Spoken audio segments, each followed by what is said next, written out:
هي ايه حفلة الاهرامات اللي كسرت الدنيا دي وايه قصتها؟ طب ولما كسرت الدنيا بالاضاءات والليزر بتوعها، هل اثروا على الاثر والهرم؟ ده مش بس الاضاءات والليزر، صوت المزيكا كان بيهز الارض. عدد كبير جدا من البشر مش عارفين مين المسؤول عن التنظيم. كل الاسئله دي هنجاوبها بخصوص حفله انيما اللي اتعملت عند الاهرامات. فرقه انيما كانت عايزه تعمل عرض موسيقى بصري، وكانوا عايزين يعملوا حاجه جديده كده بان هم يدمجوا الماضي بالمستقبل، ودي فكره فنيه بعنوان الكوانتم جينيسيس، ايقاعات مزيكا وتقنيات ضوء حديثه ومنظر تاريخي. المهم حضر الحفله دي اكتر من 11000 سايح اجنبي، وكان معاهم 4000 مصري، وال 11000 سايح اجنبي دول خلال زيارتهم لمصر حوالي اكتر من 20 مليون دولار، فنادق ومطاعم وخدمات خاصه بالحفله، وكمان في 3000 عامل مصري اشتغلوا على الحفله لمده 10 ايام علشان تظهر بالشكل اللي انتم شايفينه ده. منظم الحفله كان اسمه ربيع مقبل، وتعاون مع وزاره الداخليه المصريه ووزاره السياحه والاثار في ان هم يامنوا الحفله وينظموا الدخول والخروج ليها. دي كانت اول مره في العالم ان يتم استخدام شاشات اكبر من 2000 متر مربع في مكان اثري مفتوح، والتنظيم كان ممتاز جدا، والحمايه والامان كانوا على اعلى مستوى. طب ما كل الكلام ده جميل، نيجي بقى لاضرار ومساوئ الحاجات اللي حصلت بعد الحفله. المركز المصري للحقوق الاقتصاديه والاجتماعيه قدم دعوه قضائيه قصاد القضاء الاداري ضد وزير السياحه والاثار وضد محافظ الجيزه وضد الامين العام للمجلس الاعلى للاثار. الدعوه دي كان مفادها ان الحفلات الليليه اللي بتتعمل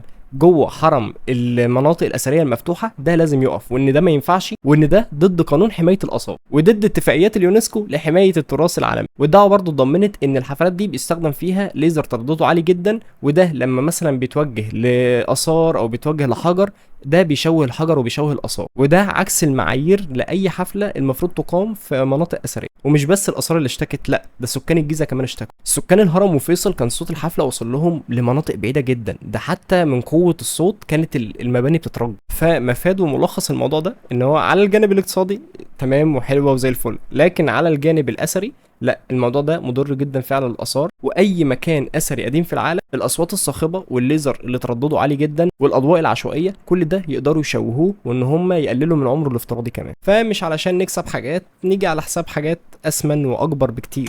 وبس دي كانت خلاصه القصه، وكان معكم حراس قبطي مسلم، ويلا اقعدوا بالعافيه.